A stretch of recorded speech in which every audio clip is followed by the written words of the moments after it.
وعلمه الناس فإنها نصف العلم. بسم اللہ الرحمن الرحیم. تو ہمارا ایک ہی سبق ہوا نا پہلے اس سے جی. ہاں تو جو اس کے بیچ تعطل طویل ہوا تو اس کا سبب ہمارے مہربان موجود نہیں ہے، لیکن وہ اگر سن رہے ہوں تو ان سے ان کا نام تو نہیں لینا چاہوں گا میں، اللہ انہیں خوش رکھے جہاں پر بھی ہیں وہ. تو ہوتا اصل یہی ہے کہ آپ اگر طلباء کو وقت نہ دیں تو پھر طلباء کے گلے شکوے، اور اگر آپ وقت دے دیں تو طلباء کی طرف سے لاپرواہی اور اس کی بے قدری اور ناقدری. یہ بھی ہو سکتا ہے ہمارے لیے دنیا میں کوئی کفارہ سیئات ہو. قاری صاحب ٹھیک ہے نا، اظہار نے کہا بھی میں جو ہے وہ دیر تک پڑھا کروں گا، تو پھر ابھی بیچ میں انتظار کرنا جو ہے وہ دشوار بن گیا. لیکن سبق تو اظہار کے لیے نہیں شروع ہوا، سبق تو ایک اور ہمارے دوست آئے تھے ہمارے پاس تو ان کے لیے شروع ہوا، جس میں ہم نے پہلا سبق پڑھا تھا. تو اب چلیں، اگر وہ ہمارے ساتھ موجود نہیں ہیں تو ہو سکتا ہے کہ آن لائن ان کو فائدہ حاصل ہو اور ہمارے لیے بھی کوئی نیکی کا ذریعہ بنے. تو تعطل کا سبب یہ بنا، یہ آپ بھی جانتے ہیں.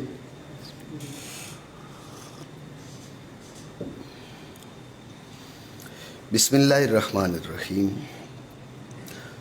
خطبہ سے متعلق جو گفتگو ہے ہماری وہ ہو گئی تھی. مصنف رحمہ اللہ تعالیٰ نے فرمایا قال رسول اللہ صلی اللہ تعالیٰ علیہ وسلم تعلموا الفرائض وعلموها الناس فإنها نصف العلم. توجہ ہے، مصنف رحمہ اللہ تعالیٰ نے مباحث میں شروع ہونے سے پہلے اس حدیث کو ذکر کیا. ایک تو ازرہ تبرک، ٹھیک ہے نا، خیر الکلام تو کلام الہی ہے، لیکن کلام الہی کے بعد مخلوق میں سے سب سے افضل، اعلیٰ، برتر، بالا جو کلام ہے وہ مصطفیٰ کریم علیہ افضل الصلاۃ و التسلیم کی کلام ہے. ٹھیک ہے، تو آپ علیہ الصلاۃ والسلام کی جو گفتگو ہے، آپ علیہ الصلاۃ والسلام کے کلمات مبارکہ ہیں، وہ موجب برکت ہیں. بلکہ بعض تو ایسی حدیث کی سندیں ہیں کہ وہ موجب برکت ہیں، ان کے اندر جو ہے وہ اہل بیت کرام کے ائمہ کے نام آتے ہیں. تو ہمارے علماء نے لکھا کہ یہ جو سند ہے یہ پڑھ کر کسی پر پھونک دی جائے تو اللہ رب العالمین اسے فلاں فلاں پریشانیوں سے نجات عطا فرماتا ہے، فلاں فلاں بیماریوں سے اس کو شفا عطا فرماتا ہے. یعنی رسول اللہ صلی اللہ تعالیٰ علیہ وسلم کے اہل بیت کرام کے اسماء گرامی اللہ کریم نے ان کے اندر بھی اتنی برکت رکھی ہے کہ وہ نام پڑھ کے اگر پھونک دیے جائیں تو اللہ کریم ان ناموں کی برکت سے بھی کرم فرماتا ہے. ٹھیک ہے نا. تو جب رسول اللہ صلی اللہ تعالیٰ علیہ وسلم کی کہ اپنے کلمات ہوں تو وہ کیسے برکت کا ذریعہ نہیں بنیں گے، برکت کا سبب نہیں بنیں گے. آپ بات سمجھ رہے ہیں؟ ٹھیک ہے. تو پہلی وجہ ان کو ذکر کرنے کی یہ ہے کہ برکت کا حصول، ازرہ برکت ان کلمات مصطفیہ کو ذکر کیا. ٹھیک ہو گیا. دوسری وجہ ان کو ذکر کرنے کی یہ ہے کہ اصل میں جب تک آپ کی نگاہ میں کسی شے کی اہمیت نہیں ہوتی تو اب آپ اس کو نہیں کر سکتے، اس کے لیے کما حق کو ہو اپنی محنتیں خرچ نہیں کر سکتے، نہیں کرتے ہیں. ٹھیک ہے نا. دیکھیں نا، آپ کو کسی شے کے فوائد آپ کے سامنے ہوں گے تو اب آپ اس کے لیے محنت کریں گے. آپ کی نظر میں جو ہے وہ کسی شے کے فوائد ہوں گے ہی نہیں سرے سے، بھلے اس چیز کے بے شمار فوائد ہوں لیکن آپ کی نظر میں نہ ہوں تو اب آپ اس کے لیے محنت نہیں کریں گے، اس کے لیے اپنی کوشش نہیں کریں گے. سرسری تو ہو سکتی ہے لیکن زائد نہیں ہو سکتی. اپنی مطلب جان جوکھم میں ڈالنے والا معاملہ نہیں ہو سکتا جب تک آپ کی نظر میں اس کی اہمیت نہ ہو. بات ہے ذہن میں. تو اب یہ علم اور یہ فن، اس فن کی اہمیت ہے یا نہیں ہے؟ اگر آپ کو اس کی اہمیت کا اندازہ نہیں ہوگا تو پھر معاملہ کیا ہوگا؟ پھر معاملہ یہی ہوگا ٹھیک ہے کتابیں اور بہت سی پڑھی ہیں تو یہ بھی پڑھ لیتے ہیں. بات ہے ذہن میں. بہت سی رہ جاتی ہیں تو ان میں سے یہ بھی رہ گئی ہے تو ایسی کوئی بڑی بات نہیں ہے. تو علم کی اہمیت سمجھانے کے لیے مصنف رحمہ اللہ تعالیٰ نے اپنی طرف سے گفتگو کرنے کے بجائے جناب رسالت مآب صلی اللہ تعالیٰ علیہ وسلم کا فرمان گرامی ذکر فرمایا، تعلموا الفرائض وعلموها الناس فإنها نصف العلم. رسول اللہ صلی اللہ تعالیٰ علیہ وسلم نے فرمایا فرائض سیکھو اور لوگوں کو سکھاؤ. فرائض سیکھو اور لوگوں کو سکھاؤ. صرف اتنی بات ہوتی تو جب بھی یہ علم کی اہمیت بتانے، علم فرائض کی اہمیت بتانے کے لیے کافی تھا. لیکن آپ علیہ الصلوۃ والسلام کا اگلا جملہ فإنها نصف العلم، یہ فرائض آدھا علم ہے. یہ فرائض ہے اس آدھا علم کی توجیہ کیا ہے اس کی بات کرتے ہیں. لیکن آپ علیہ الصلوۃ والسلام فرما رہے آدھا علم یہ فرائض ہے. اب آپ بتائیے اتنا بڑا علم ہے کہ جو آدھا علم ہے تو پھر اس کو حاصل کوئی کیوں نہیں کرے؟ اس کی تحصیل کے لیے کوئی کوشش کیوں نہیں کرے؟ اب میری بات سمجھ رہے ہیں نہیں سمجھ رہے؟ ٹھیک ہے. تو دوسری وجہ اس کو ذکر کرنے کی کیا ہے؟ وہ اس علم کی اہمیت بتانا. بات ہے ذہن میں. فرمایا رسول اللہ صلی اللہ تعالیٰ علیہ وسلم نے فرائض سیکھو اور وہ فرائض لوگوں کو سکھاؤ کیونکہ وہ آدھا علم ہیں. تعلموا الفرائض، فرائض جمع فریضہ کی ہے. تو ذہن میں رکھیں فریضہ کا جو اطلاق ہے وہ شرع شریف کے اندر ان امور پر بھی ہے کہ جن کا ثبوت، جن کا وجوب بطور یقین ہو، بطور دلیل قطعی ہو اور اس کے اندر کسی طرح کا شبہ نہ ہو. فرائض ان کو بھی کہا جاتا ہے. سمجھے بات کو؟ اور فرائض سے مراد حصص مقررہ فی الشرع، مواریث جو ورثاء ہیں، ورثاء کے حصص مقررہ، سہام مقررہ فی الشرع، فرائض کا اطلاق ان پر بھی کیا جاتا ہے. بات سمجھے نہیں سمجھے؟ ٹھیک ہے نا. فرائض کا اطلاق ان امور پر بھی کیا جاتا ہے جن کا وجوب دلیل قطعی کے ساتھ جس کے اندر کسی طرح کا کوئی شبہ نہیں. اور فرائض کا اطلاق ان سہام میں مقدرہ پر بھی کیا جاتا ہے جو شرع شریف نے قرآن میں حدیث میں اجماع سے جو جن کی تقدیر ثابت ہے. سدس ہے، سمن ہے، ثلث ہے، ربع ہے، ثلثان ہے. بات سمجھ رہے ہو نہیں؟ نصف ہے. ٹھیک ہو گیا. تو فرائض کا اطلاق دونوں پر ہے. اس کے علاوہ بھی معنی ہے یہاں پر آپ ذہن میں رکھیں. تو فرائض کا اطلاق ان دو معنی پر ہو رہا ہے. تو جو ہے اور دونوں معنی یہاں پر ہو سکتے ہیں. تعلم الفرائض، فرائض شرعیہ جانو، فرائض شرعیہ جانو. تو جو ہے تو فرائض شرعیہ جانو. فرائض شرعیہ جاننے کی تاکید کیوں کی جا رہی ہے؟ دیکھیے کہ جو واجبات ہیں انسان پر، مکلف پر، واجبات میں سے سب سے بڑی تاکید تو فرائض کی ہے نا.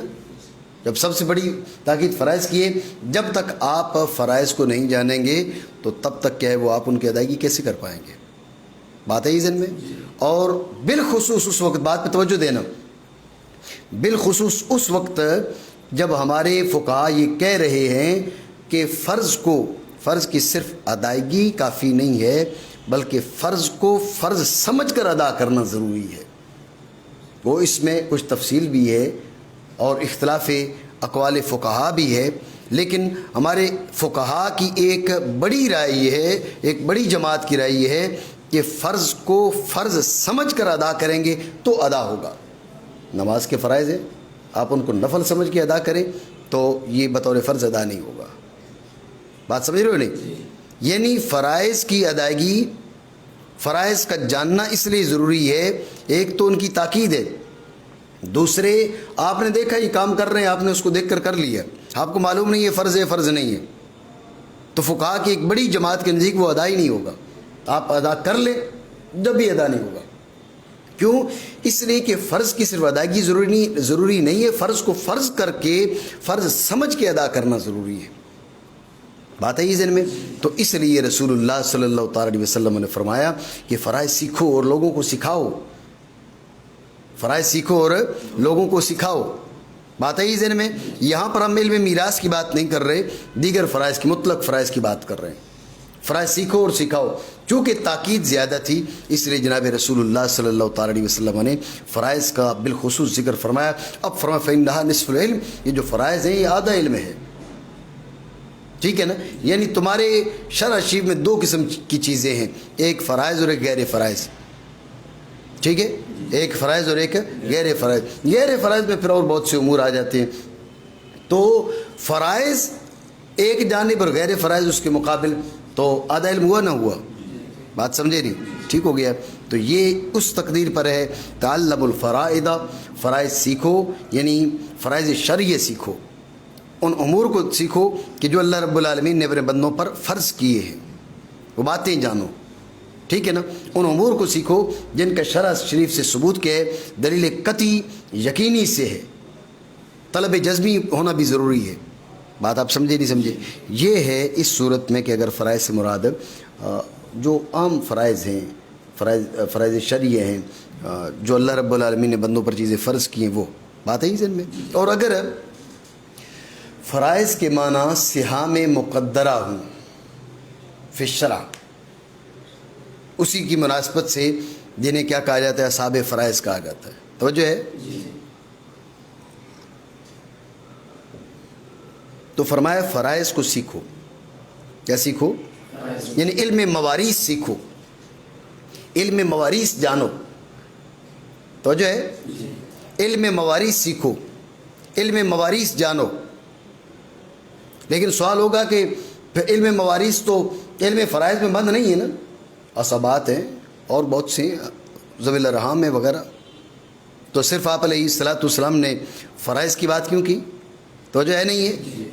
اگر فرائض بول کے علم مواریث مراد ہے تو پھر صرف فرائض کی بات کیوں کی ہے؟ ان میں عصبات بھی ہیں, نسبی ہیں, سببی ہیں, ذوی الارحام ہیں, اور بہت سے جو درجات آگے چل کے وہ بیان کریں گے. بات ہے یہ ذہن میں. تو صرف تو اصحاب فرائض نہیں ہے یہ اعتراض. تو اس کا جواب یہ دیا جاتا ہے, بات پہ توجہ دینا, اس کا جواب یہ ہے کہ یہاں پر فرائض کا جو اطلاق ہے یہ تسمیۃ الکل بسم الجزء الاہم. کیا؟ تسمیۃ الکل بسم الجزء الاہم. فرائض بول کے پورا علم مواریث مراد ہے, لیکن اس کا ایک حصہ ہے فرائض.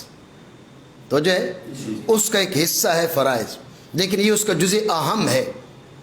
تو یہ باب تسمیۃ الکل بسم الجزء اور بسم الجزء الاہم اس باب سے ہے, اس لحاظ سے اس کو کیا کہہ دی, فرما دی تعلم الفرائض.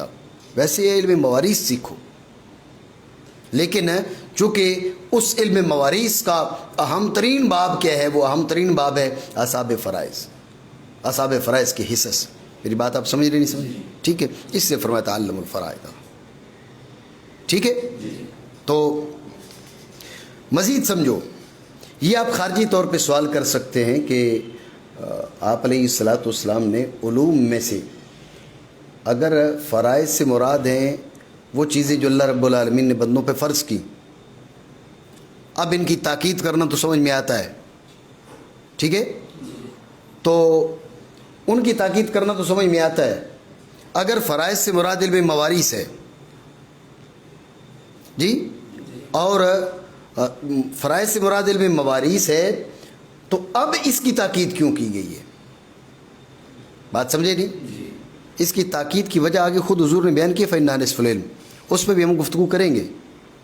تو جو ہے اس کی ایک وجہ آپ یہ سمجھیں, اصل میں حقوق دو طرح کے ہیں. حقوق دو طرح کے ہیں.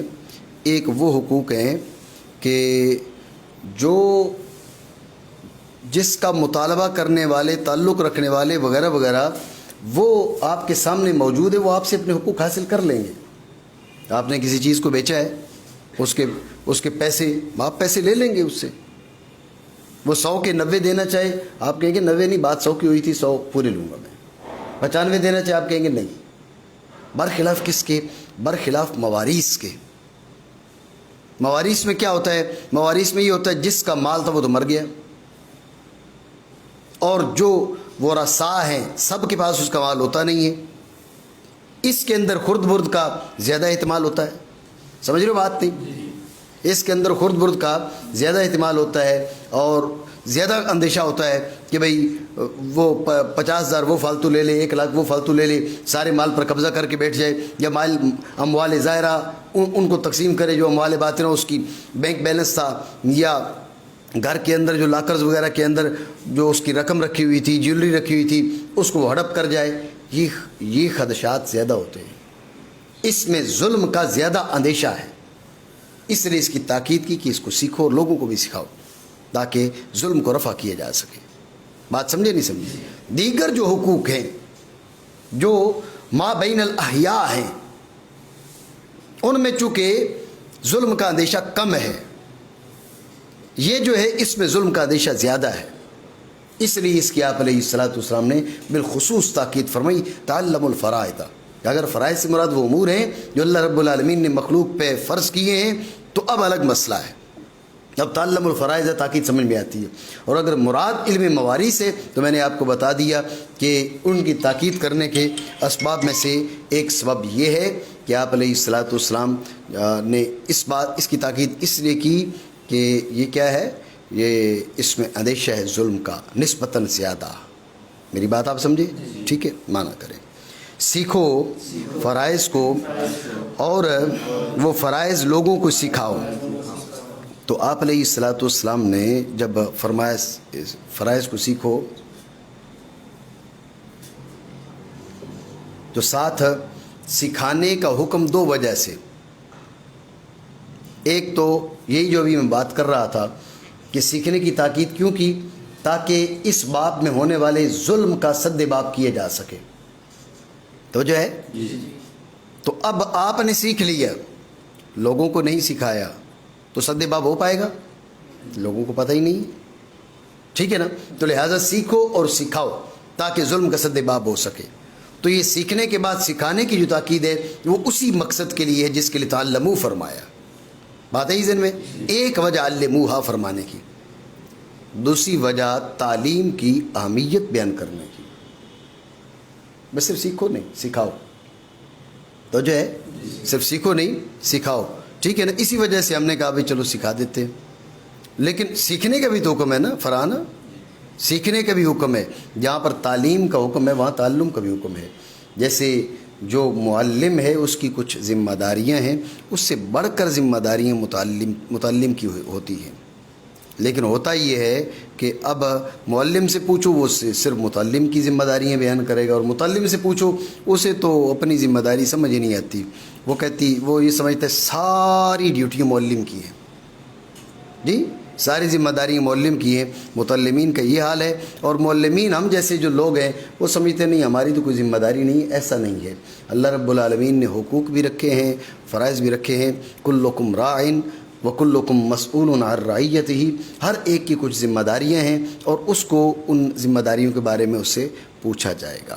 بات سمجھے؟ تو بہرحال یہ تعلیم کی اہمیت ہے. دیکھیں تعلیم بقائے نوع انسانی ہے. تعلیم کے بغیر جو ہے وہ نوع انسانی کی بقا نہیں ہو سکتی. تو تعلیم انسانی ترقی ہے، انسانی عروج ہے، انسانیت کا کمال ہے. اس لیے شرع اسلامی نے تعلیم پر انتہائی زور دیا ہے.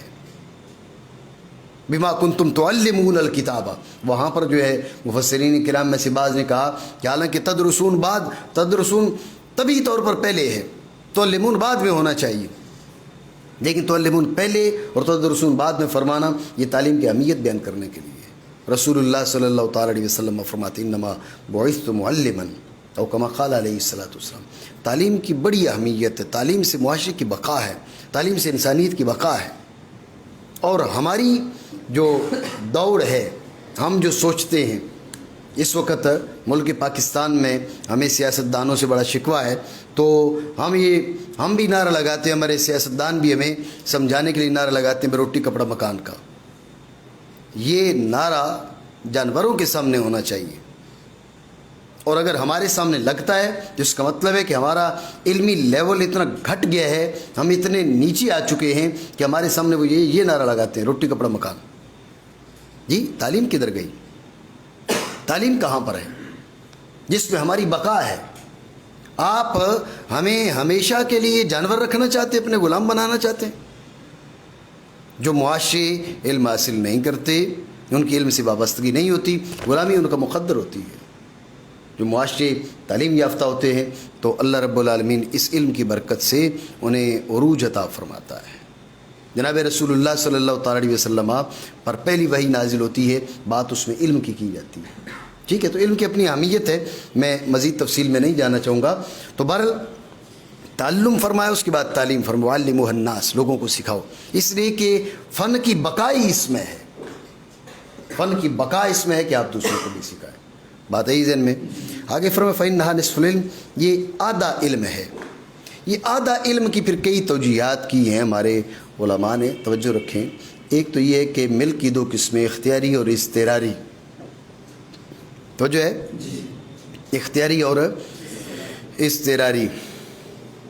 تو جتنی بھی آپ کی ابحاث ہیں وہ مل کے اس اختیاری کے بارے میں ہیں، بیع شرع ہے وغیرہ وغیرہ ہے، ہبہ ہے، یہ مل کے اضطراری ہے، ٹھیک ہے نا؟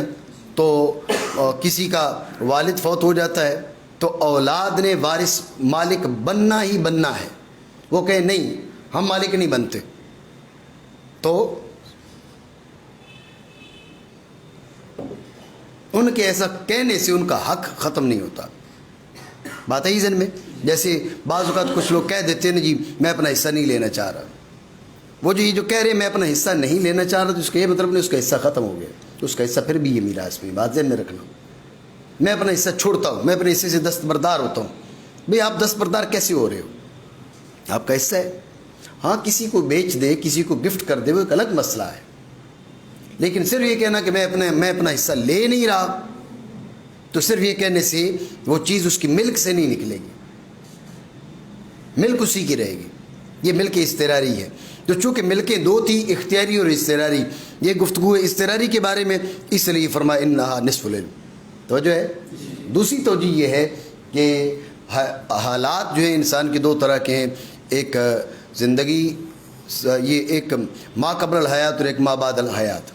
یہ کہ ایک ما قبل الموت اور دوسری ما بعد الموت، ما قبل الحیات نہیں، ما قبل الموت اور دوسری ما بعد الموت۔ توجہ ہے؟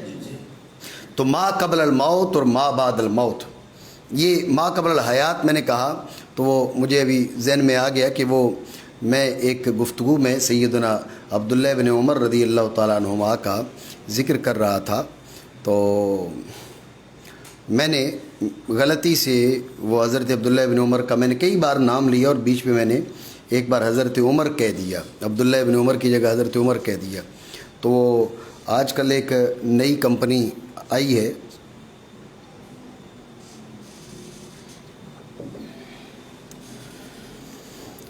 اللہ رب العالمین اہل سنت کو جو ہے وہ ان سے پناہ میں رکھے، اور اہل سنت کے اندر جو انتشار اور افتراق کا وہ باعث بنے ہیں، اللہ رب العالمین انہیں ہدایت عطا فرمائے، اور اگر ہدایت ان کا مقدر نہیں ہے تو اللہ رب العالمین ان کے فتنوں سے اہل سنت کو محفوظ فرمائے۔ انتہائی بے ادب اور گستاخ قسم کے لوگ ہیں، نہ بڑوں کا، نہ سادات کا، نہ اہل بیت کرام کا، کسی کا انہیں ادب نہیں ہے۔ آپ ان کو سن سکتے ہیں۔ تو وہ بعض جو ہے وہ حضرات انہوں نے کیا کیا بھائی، انہوں نے اس بات کو گرفت کر کے اس پہ کلپ بنا دیا۔ تو میں نے سنا تو میرے ذہن میں یہ بات آئی کہ بھائی آپ ہیں اسٹوڈیو کے شاہ سوار، آپ اسٹوڈیو کے شاہ سوار ہیں، اور آپ اس چیز کے منتظر ہوتے ہیں کہ آپ کے بارے میں کوئی آپ کسی کلپ کو دیکھیں، تو کلپ کے مقابلے میں کلپ جی۔ تو حالانکہ میں نے اس عنوان پہ بہت کچھ لکھا، اور اس عنوان پہ میری 12-15 تحریریں ہیں جن کے اندر جان خیر الورا ہے، اور اس کے ساتھ ساتھ تنزیہ مکانت الزہران وصمت الخطا، یہ جو نا ایک مضبوط قسم کا فتویٰ ہے جس کا جواب آپ نہیں دے سکتے، لیکن چونکہ اس کا جواب تو دے سکتے ہیں نا، کس کا؟ ویڈیو کلپ کا، جی. اور ویڈیو کلپ میں سے بھی 2-4 باتیں نکال کے ان کو کاٹ کے ادھر رکھ کے جو ہے نا اس ویڈیو کلپ کے جواب میں آپ ویڈیو کلپ جو ہے وہ جاری کر دیں، اور آپ اپنی مرضی سے وہ ویڈیو کلپ رکھ دیں بھئی کہاں سے ہم نے کیا کرنا ہے. بہرحال بات میری کہیں اور چلی جائے گی. تو یہ جو ہے اس قسم کے جو الفاظ ہیں، مثلا عبداللہ بن عمر رضی اللہ تعالیٰ عنہما کی جگہ میں نے حضرت عمر فاروق رضی اللہ تعالیٰ عنہ کا نام لے لیا، تو وہاں پر حضرت عمر فاروق رضی اللہ تعالیٰ عنہ کا نام لینے میں بھی کوئی جو ہے نا ایسی بات نہیں ہے کہ ان کی میں نے کوئی بے ادبی کی نسبت کی جا رہی ہو.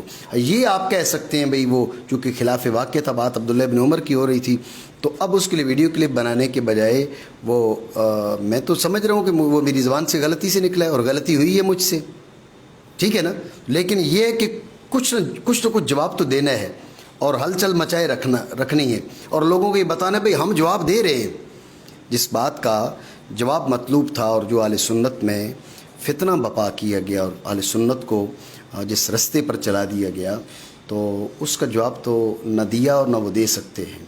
اس لیے کہ رسول اللہ صلی اللہ تعالیٰ علیہ وسلم کی بیٹی آپ علیہ الصلوۃ والسلام کے جگر کا ٹکڑا ان کی بے ادبی کر دی گئی، ان کی بے ادبی کر دی گئی. اور ایک چیز آپ ذہن میں رکھیں، میں کہتا ہوں آپ اللہ رب العالمین کی طرف سے دلائل موجود ہیں اگر آپ سمجھنا چاہیں کہ ایک مولوی جو ہے غلطی کی نسبت کتنی بری ہے. فرحان، ایک مولوی اپنی جانب غلطی کی نسبت کو ماننے کو تیار نہیں، زار جیل قبول کر لی، نہیں غلطی کی نسبت نہ کریں. اگر غلطی کی نسبت معمولی ہے تو کہہ دے میں غلط ہوں، بول دے میں غلط ہوں. لیکن آج آپ نے اس کو اہل سنت کا نظریہ بنا لیا، اس میں 100 بار مروڑا، اس کو خطا اجتہادی پتہ نہیں کیا کہہ دیا. جی، غلطی کی اور خطا کی نسبت اگر معمولی ہوتی تو اپنا سسٹم تباہ کر دینا، اپنا مدرسہ تباہ کر دینا، اپنے تحریکی نظام کو تباہ کر دینا. سب کو قبول کر لیا گیا اور زندان میں جانے کو قبول کر لیا گیا اس لیے کہ غلطی کی نسبت نہ ہو. سمجھ رہے ہو بات کو؟ تو اس سے اندازہ کیا جا سکتا ہے نا، غلطی کی نسبت معمولی بات نہیں. تیری طرف میری طرف غلطی کی نسبت اتنی گھمبیر ہو تو جگر گوشہ مصطفیٰ کی جانب غلطی کی نسبت معمولی ہو اور آپ ہضم کر جائیں. میری بات نہیں سمجھے تو بات سمجھنے والی ہے نا میرے بھائی. اگر معمولی بات ہوتی تو پھر آپ کہتے ٹھیک ہے جی، میں غلط، میرا باپ غلط، میری ماں غلط، میرا چاچا غلط، میرا ماما غلط، سارے غلط، ٹھیک ہو گیا. غلطی کی نسبت میں کیا جاتا ہے؟ لگا تو ساتھ اجتہادی بعد میں لگا لیں گے، ابھی نہیں لگاتے. تو غلطی کی نسبت معمولی نہیں ہوتی.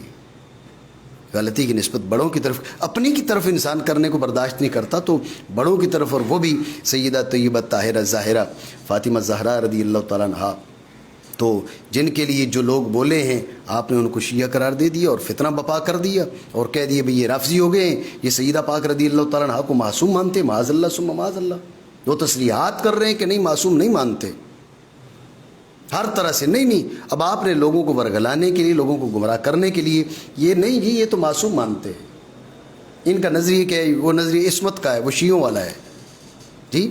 تو یہ دھوکہ ہے. اللہ رب العالمین سے ہم دعا کرتے ہیں یہ اہل سنت میں ایک فتنہ داخل ہو گیا ہے. اللہ رب العالمین اہل سنت کو اس سے نجات عطا فرمائے اور ہمیں صحابہ کرام رضی اللہ تعالیٰ عنہم اجمعین یہ بات ذہن میں رکھیں، بڑوں کے ادب میں بھی از خدا جو یم توفیق ادب، تو بڑوں کے ادب میں ہی نجات ہے. چاہے وہ صحابہ کرام رضی اللہ تعالیٰ عنہم اجمعین کی صورت میں ہوں، چاہے اہل بیت کرام کی صورت میں ہوں، چاہے اولیاء کی صورت میں ہوں، چاہے علماء کی صورت میں ہوں، چاہے آپ کے ماں باپ کی صورت میں ہوں، آپ کے پیر اور مشائخ کی صورت میں ہوں. بڑوں کا ادب، ٹھیک ہے نا. لیس منا من لم یوقر کبیرنا او کما قال علیہ الصلوۃ والسلام. تو صحابہ کرام کا ادب، صحابہ کرام کے ادب کا نام لے کر اہل بیت کرام رضی اللہ تعالیٰ عنہم اجمعین کو رافضیوں کے کھاتے میں ڈالنا یہ بھی اہل سنت کا طریقہ نہیں ہے. اور اہل بیت کرام کے ادب کا نام لے کر صحابہ کرام کو ناسبیوں کے کھاتے میں ڈالنا یہ بھی اہل سنت کا طریقہ نہیں ہے. اہل سنت کا طریقہ کیا ہے؟ ان دونوں قسم کی ہر دو شخصیات کا دل و جان سے ادب، احترام اور اکرام کرنا، ٹھیک ہے نا. ہر صحابی کا اور رسول اللہ صلی اللہ علیہ وسلم کے خانوادہ اور حضور علیہ السلام کے اہل بیت کرام میں سے سب کا ٹھیک ہے, ضمنی طور پہ بات ہے. کیا کہہ رہا تھا میں؟ تو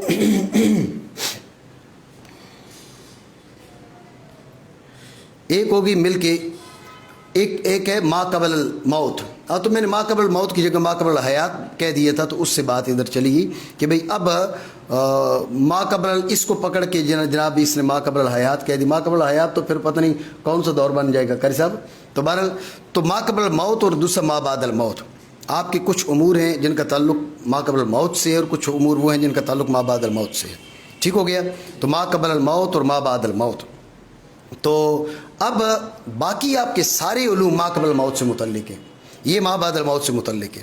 زندگی انسان کی دو حالتیں, ایک قبل الموت اور ایک بعد الموت, تو انسان کی دوسری حالت سے متعلق ہے, اس لیے اس کو نصف علم کہا گیا. بات ہے یہ ذہن میں. دوسری توجیہ یہ ہے, ایک توجیہ یہ ہے, توجہ رکھنا, اس کو نصف علم اس لیے کہا گیا اس پہ ثواب زیادہ ہے. توجہ ہے, اس کو نصف علم اس لیے کہا گیا ثواب کے لحاظ سے. باقی علوم پر, باقی فنون پر, باقی مسائل پر بھی ثواب ہے, اس پر بھی ثواب ہے, لیکن اس پر اجر زیادہ تھا اس لیے فرمایا کہ آدھا علم ہے. توجہ ہے. آپ سوال کریں گے کہ بھئی اس پہ اجر زیادہ کیسے ہے؟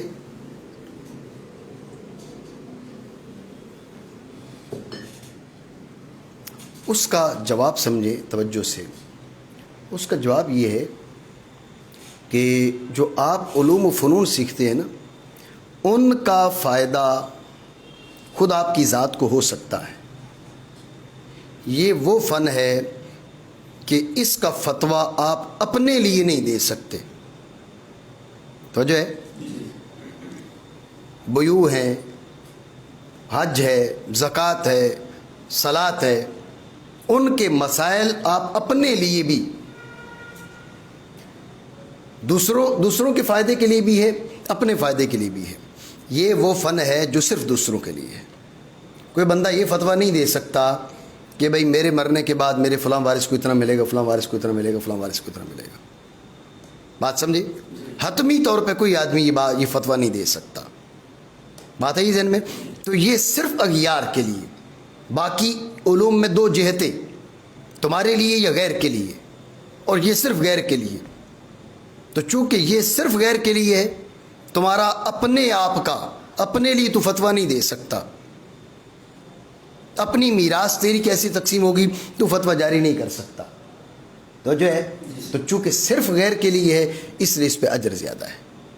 ٹھیک ہے نا. ہمارے بعض علماء نے یہ لکھا, بعض فقہاء نے یہ لکھا کہ عام مسئلے, ایک مسئلے پہ 10 کا ثواب ہے, اس پہ ایک پہ 100 کا ثواب ہے. بعض نے یہ بھی لکھا ہے. لیکن ذہن میں رکھیں, اگر ایسا نص سے ثابت ہو پھر تو قابل تسلیم ہے, پھر تو واجب تسلیم ہے. اگر نص سے ثابت نہ ہو تو پھر یہ جو مقرر ثواب ہے نا, بات ذہن میں رکھے, میں نے مختلف کئی مواضع پر یہ بات پہلے بھی ذکر کی ہے. یہ جو مقرر مقدار ہوتی ہے نا ثواب کی, اس پہ اتنا ثواب ملے گا, یہ کام رسول اللہ صلی اللہ تعالی علیہ وسلم ہی کا ہے. باقی کوئی تعیین نہیں کر سکتا. مطلب مجتہدین کی یہ شان نہیں ہے کہ مجتہدین تعیین کریں کہ اس پہ اتنا اجر ملے گا, اس پہ اتنے, اس پہ زیادہ ملے گا, اس پہ کم ملے گا. یہ ہو سکتا ہے اصول شرع کو دیکھتے ہوئے یہ بات کی جا سکتی ہے.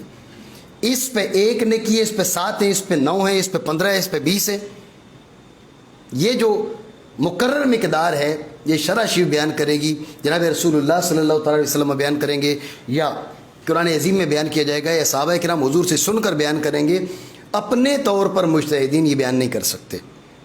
تو لہٰذا یہ جو بات کہی جاتی ہے کہ عام مسائل میں ایک مسئلے پر 10 کا اور اس پہ ایک مسئلے پر 100 کا ثواب ہے, تو یہ چونکہ اس کے بارے میں کوئی نص موجود نہیں ہے. اگر نص موجود ہوتی تو واجب تسلیم, کیونکہ نص موجود نہیں ہے اس لیے یہ بات مخدوش ہے. البتہ وہ جو عقلی وجہ میں نے آپ کو بتائی ہے, کیونکہ باقی علوم کا فائدہ آپ کو بھی ہوتا ہے, دوسروں کو بھی ہوتا ہے. اس کا فائدہ چونکہ صرف دوسروں کا ہے اس لیے اس پہ اجر زیادہ ہے. بات ہے ہی ذہن میں. یہ چند توجیحات میں نے ذکر کی ہیں. سب سے بہتر اور مناسب بات یہ ہے کہ یہ صرف ترغیب کے لیے فرمایا, ٹھیک ہے نا, اور واقعی حقیقی طور پر نصف العلم مراد نہیں تھا. ٹھیک ہے نا. جیسے ترغیب اور مبالغہ کے لیے جملے فرما دیے جاتے ہیں تو یہ مبالغہ اور اہمیت کے لیے فرمایا, آدھا علم ہے یہ, ٹھیک ہے نا. تو یہ ترغیب اور مبالغہ کے لیے جملے فرمائے گئے. بات ہے ذہن میں منع کریں. فرمایا رسول اللہ صلی اللہ تعالی علیہ وسلم نے فرائض سیکھو اور لوگوں کو سکھاؤ کیونکہ وہ آدھا علم ہے.